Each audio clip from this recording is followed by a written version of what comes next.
Kita akan mulai pembacaan dari Imamat 21 sampai Imamat 24. Kita mulai dari Imamat 21 ayat 1 sampai 24. Kudusnya para imam. Tuhan berfirman kepada Musa, "Berbicaralah kepada para imam anak-anak Harun dan katakan kepada mereka, seorang imam janganlah menajiskan diri dengan orang mati di antara orang-orang sebangsanya, kecuali kalau yang mati itu adalah kerabat yang terdekat, yakni ibunya, ayahnya, anaknya laki-laki atau perempuan, saudaranya laki-laki, saudaranya perempuan yang masih perawan dan dekat kepadanya karena belum mempunyai suami. Dengan mereka itu bolehlah ia menajiskan diri. Sebagai suami janganlah ia menajiskan diri di antara orang-orang sebangsanya, dan dengan demikian melanggar kekudusannya. Janganlah mereka mengundul sebagian kepalanya, dan janganlah mereka mencukur tepi janggutnya, dan janganlah mereka menggoresi kulit tubuhnya. Mereka itu harus kudus bagi Allahnya, dan janganlah mereka melanggar kekudusan nama Allahnya, karena merekalah yang mempersembahkan segala korban api-apian Tuhan, santapan Allah mereka, dan karena itu haruslah mereka kudus.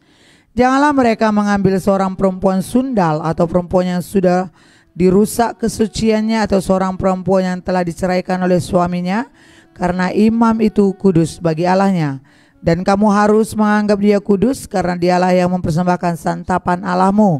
Ia harus kudus bagimu, sebab aku Tuhan yang menguduskan kamu adalah kudus.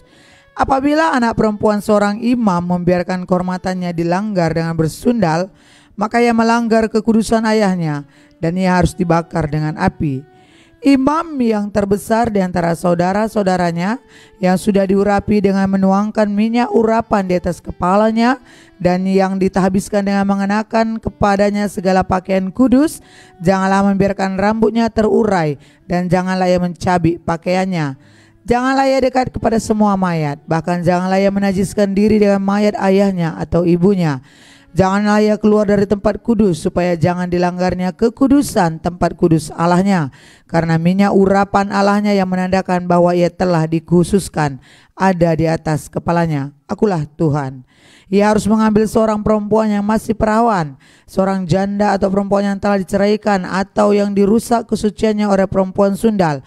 Janganlah diambil, melainkan harus seorang perempuan dari antara orang-orang sebangsanya, supaya jangan ia melanggar kekudusan keturunan di antara orang-orang sebangsanya, sebab akulah Tuhan yang menguduskan dia.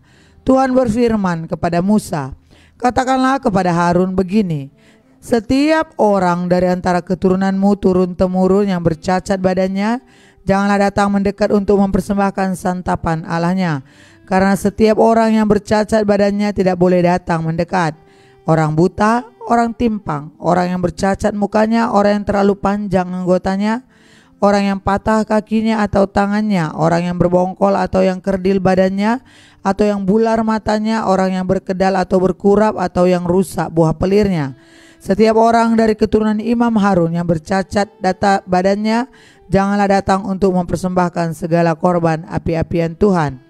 Karena badannya bercacat, janganlah ia datang dekat untuk mempersembahkan santapan Allahnya. Mengenai santapan Allahnya, baik persembahan-persembahan maha kudus maupun persembahan-persembahan kudus boleh dimakannya. Hanya janganlah ia datang sampai ke tabir, dan janganlah ia datang ke mezbah, karena badannya bercacat, supaya jangan dilanggarnya kekudusan seluruh tempat kudusku, sebab akulah Tuhan yang menguduskan mereka." Demikianlah Musa menyampaikan firman itu kepada Harun serta anak-anaknya dan kepada semua orang Israel. Imamat 22 ayat 1 sampai 33. Kudusnya kebaktian korban. Tuhan berfirman kepada Musa, "Katakanlah kepada Harun dan anak-anaknya supaya mereka berlaku hati-hati terhadap persembahan-persembahan kudus yang dikuduskan orang Israel bagiku, agar jangan mereka melanggar kekudusan namaku yang kudus. Akulah Tuhan. Katakanlah kepada mereka, setiap orang di antara kamu turun-temurun, yakni dari segala keturunanmu, yang datang mendekat kepada persembahan-persembahan kudus yang dikuduskan yakni dari antara segala keturunanmu yang datang mendekat kepada persembahan-persembahan kudus yang dikuduskan orang Israel bagi Tuhan, sedang ia dalam keadaan najis, maka orang itu akan dilenyapkan dari hadapanku. Akulah Tuhan. Seseorang dari keturunan Harun yang sakit kusta atau yang mengeluarkan lelehan, janganlah memakan persembahan-persembahan khusus, persembahan kudus sebelum ia menjadi tahir. Dan orang yang kenap kepada sesuatu yang najis karena orang mati, atau orang yang tertumpah maninya, atau orang yang kena kepada seekor binatang yang merayap yang menajiskan dia, atau kepada salah seorang manusia yang menajiskan dia dengan kenajisan apapun yang menjadi najis, orang yang kena kepada yang demikian itu menjadi najis sampai matahari terbenam, dan janganlah ia makan dari persembahan-persembahan kudus sebelum ia membasuh tubuhnya dengan air. Sesudah matahari terbenam, barulah ia menjadi tahir, dan sesudah itu bolehlah ia makan dari persembahan-persembahan kudus itu, karena itulah yang menjadi makanannya. Janganlah ia makan bangkai atau sisa mangsa binatang buas, supaya jangan dia menjadi najis karenanya. Akulah Tuhan. Dan mereka harus tetap berpegang pada kewajibannya terhadap aku, supaya dalam hal itu jangan mereka mendatangkan dosa kepada dirinya dan mati oleh karenanya, karena mereka telah melanggar kekudusan kewajiban itu. Akulah Tuhan yang menguduskan mereka. Setiap orang awam janganlah memakan persembahan kudus, demikian juga pendatang yang tinggal pada imam ataupun orang upahan. Tetapi apabila seseorang telah dibeli oleh imam dengan uangnya menjadi budak beliannya, maka orang itu boleh turut memakannya. Demikian juga mereka yang lahir di rumahnya. Apabila anak perempuan imam bersuamikan orang awam, janganlah ia makan persembahan khusus dari persembahan-persembahan kudus.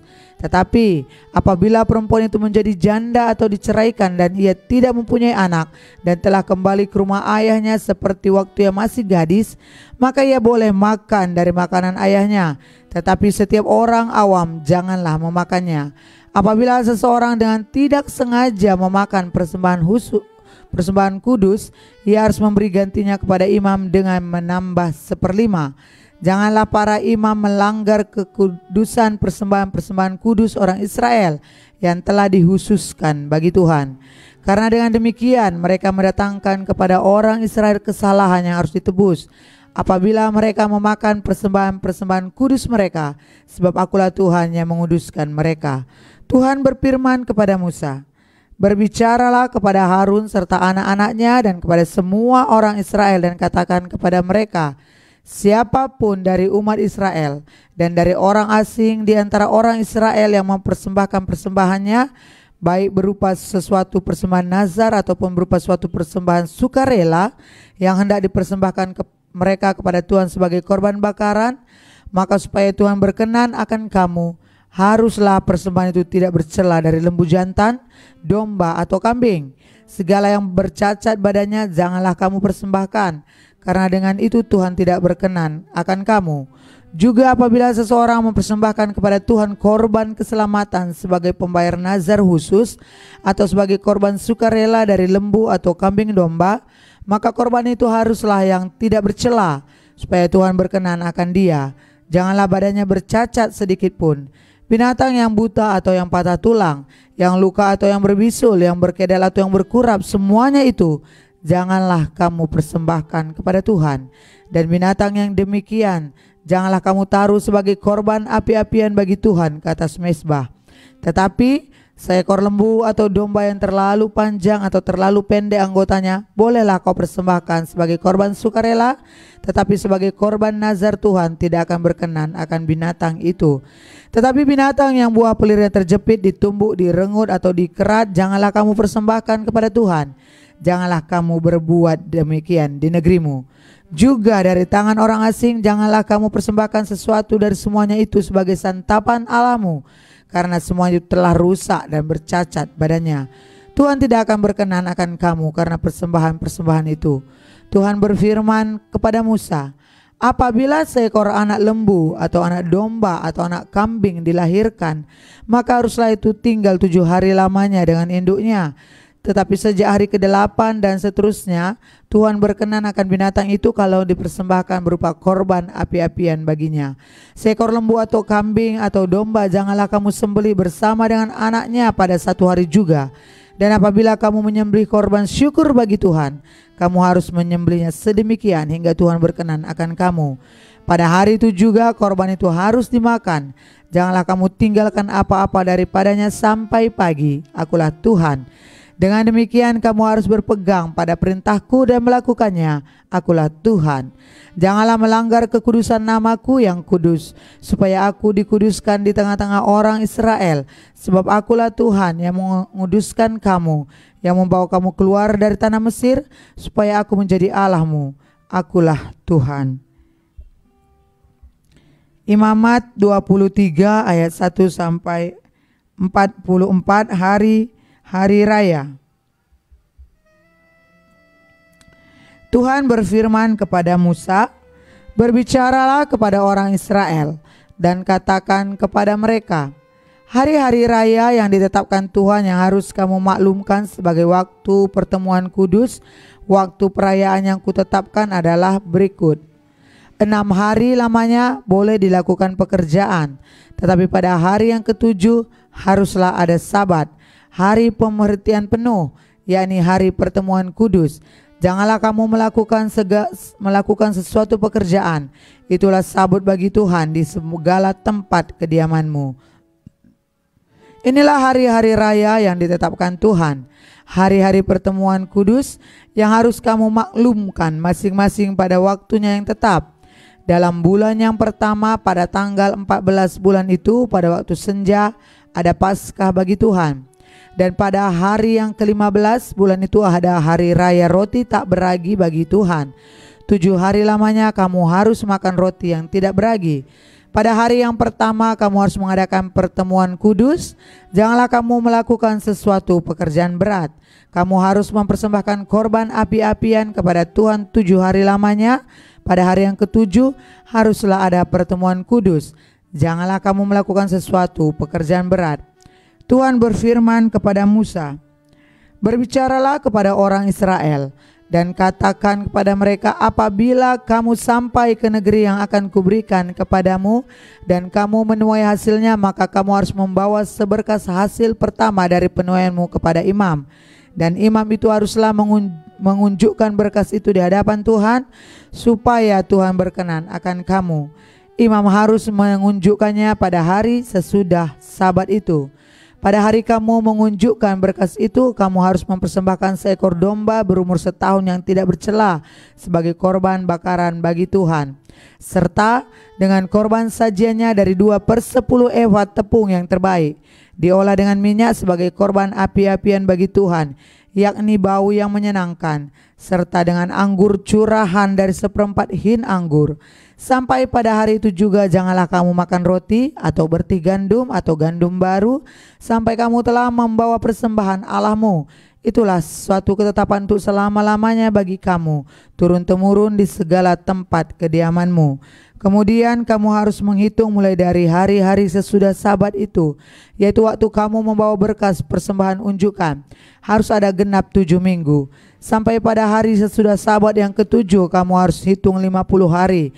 Lalu kamu harus mempersembahkan korban sajian yang baru kepada Tuhan. Dari tempat kediamanmu kamu harus membawa 2 buah roti unjukan yang harus dibuat dari 2/10 efa tepung yang terbaik dan yang dibakar, sesudah dicampur dengan ragi sebagai hulu hasil bagi Tuhan. Beserta roti itu kamu harus mempersembahkan 7 ekor domba berumur setahun yang tidak bercela, dan seekor lembu jantan muda dan 2 ekor domba jantan. Semuanya itu haruslah menjadi korban bakaran bagi Tuhan, serta dengan korban sajiannya dan korban-korban curahannya, suatu korban api-apian yang baunya menyenangkan bagi Tuhan. Kemudian kamu harus mempersembahkan seekor kambing jantan sebagai korban penghapus dosa, dan 2 ekor domba yang berumur setahun sebagai korban keselamatan. Imam harus mengunjukkan semuanya beserta roti hulu hasil itu sebagai persembahan unjukan di hadapan Tuhan. Beserta kedua ekor domba itu, semuanya itu haruslah menjadi persembahan kudus bagi Tuhan dan adalah bagian imam. Pada hari itu juga kamu harus mengumumkan hari raya dan kamu harus mengadakan pertemuan kudus. Janganlah kamu melakukan sesuatu pekerjaan berat. Itulah suatu ketetapan untuk selama-lamanya di segala tempat kediamanmu turun-temurun. Pada waktu kamu menuai hasil tanahmu, janganlah kau sabit ladangmu habis-habis sampai ke tepinya, dan janganlah kau pungut apa yang ketinggalan dari penuaianmu. Semuanya itu harus kau tinggalkan bagi orang miskin dan bagi orang asing. Akulah Tuhan Allahmu.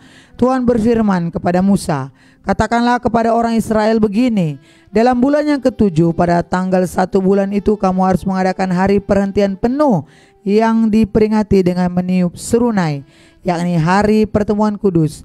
Janganlah kamu melakukan suatu pekerjaan berat dan kamu harus mempersembahkan korban api-apian kepada Tuhan.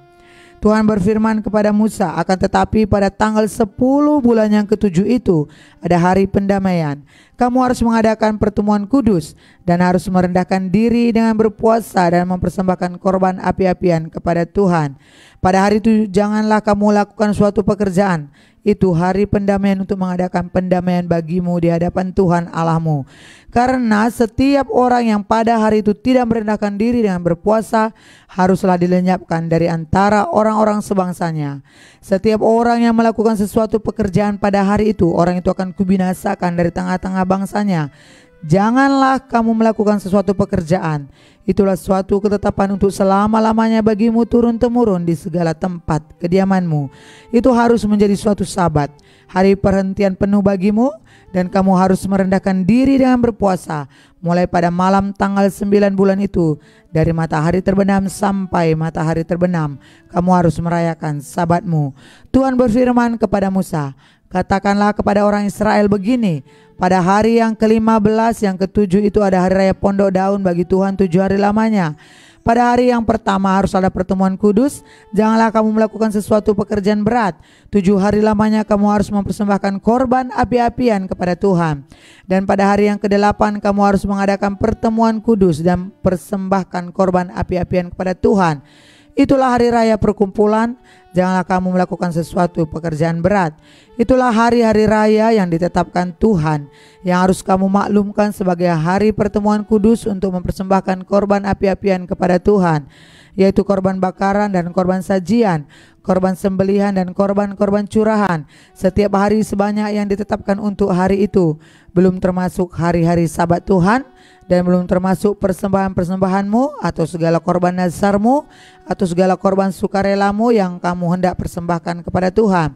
Akan tetapi pada hari yang ke-15 bulan yang ke-7 itu, pada waktu mengumpulkan hasil tanahmu, kamu harus mengadakan perayaan bagi Tuhan 7 hari lamanya. Pada hari yang pertama harus ada perhentian penuh, dan juga pada hari yang ke-8 harus ada perhentian penuh. Pada hari yang pertama kamu harus mengambil buah-buah dari pohon-pohon yang elok, pelepah-pelepah pohon-pohon korma, ranting-ranting dari pohon-pohon yang rimbun, dan dari pohon-pohon gandarusa. Kamu harus bersukaria di hadapan Tuhan Allahmu 7 hari lamanya. Kamu harus merayakannya sebagai perayaan bagi Tuhan 7 hari lamanya dalam setahun. Itulah suatu ketetapan untuk selama-lamanya bagimu turun-temurun. Dalam bulan yang ke-7 kamu harus merayakannya. Di dalam pondok-pondok daun kamu harus tinggal 7 hari lamanya. Setiap orang asli di Israel haruslah tinggal di dalam pondok-pondok daun, supaya diketahui oleh keturunanmu bahwa aku telah menyuruh orang Israel tinggal di dalam pondok-pondok selama aku menuntun mereka sesudah keluar dari Mesir. Akulah Tuhan Allahmu. Demikianlah Musa menyampaikan kepada orang Israel firman tentang hari-hari raya yang ditetapkan Tuhan. Imamat 24 ayat 1-4, minyak untuk lampu. Tuhan berfirman kepada Musa, perintahkanlah kepada orang Israel supaya mereka membawa kepadamu minyak zaitun tumbuk yang tulen untuk lampu, supaya lampu dapat dipasang dan tetap menyala. Harun harus tetap mengatur lampu-lampu itu di depan tabir yang menutupi tabut hukum di dalam kemah pertemuan dari petang sampai pagi di hadapan Tuhan. Itulah suatu ketetapan untuk selama-lamanya bagimu turun-temurun. Di atas kandil dari emas murni haruslah tetap diaturnya lampu-lampu itu di hadapan Tuhan. Imamat 24 ayat 5-9. Roti sajian. Engkau harus mengambil tepung yang terbaik dan membakar 12 roti bundar daripadanya. Setiap roti bundar harus dibuat dari 2/10 epa. Engkau harus mengaturnya menjadi 2 susun, 6 buah sesusun di atas meja dari emas murni itu di hadapan Tuhan. Engkau harus membubuh kemenyan tulen di atas tiap-tiap susun. Kemenyan itulah yang harus menjadi bagian ingat-ingatan roti itu, yakni suatu korban api-apian bagi Tuhan. Setiap hari Sabat ia harus tetap mengaturnya di hadapan Tuhan. Itulah dari pihak orang Israel suatu kewajiban perjanjian untuk selama-lamanya. Roti itu teruntuk bagi Harun serta anak-anaknya, dan mereka harus memakannya di suatu tempat yang kudus. Itulah bagian maha kudus baginya dari segala korban api-apian Tuhan. Itulah suatu ketetapan untuk selama-lamanya. Imamat 24 ayat 10-23. Penghujat nama Tuhan dihukum, lain-lain kejahatan. Pada suatu hari datanglah seorang laki-laki, ibunya seorang Israel, sedang ayahnya seorang Mesir, di tengah-tengah perkemahan orang Israel, dan orang itu berkelahi dengan seorang Israel di perkemahan. Anak perempuan Israel itu menghujat nama Tuhan dengan mengutuk, lalu dibawalah ia kepada Musa. Nama ibunya ialah Selomit binti Dibri dari suku Dan. Ia dimasukkan ke dalam tahanan untuk menantikan keputusan sesuai dengan firman Tuhan. Lalu berfirman Tuhan kepada Musa, bawalah orang yang mengutuk itu keluar perkemahan, dan semua orang yang mendengar haruslah meletakkan tangannya ke atas kepala orang itu. Sesudahnya haruslah seluruh jemaah itu melontari dia dengan batu. Engkau harus mengatakan kepada orang Israel begini, setiap orang yang mengutuki Allah harus menanggung kesalahannya sendiri. Siapa yang menghujat nama Tuhan, pastilah ia dihukum mati dan dilontari dengan batu oleh seluruh jemaah itu, baik orang asing maupun orang Israel sendiri. Bila ia menghujat nama Tuhan, haruslah ia dihukum mati. Juga apabila seseorang membunuh seorang manusia, pastilah ia dihukum mati. Tetapi siapa yang memukul mati seekor ternak, harus membayar gantinya seekor ganti seekor. Apabila seseorang membuat orang sesamanya bercacat, maka seperti yang telah dilakukannya, begitulah harus dilakukannya kepadanya.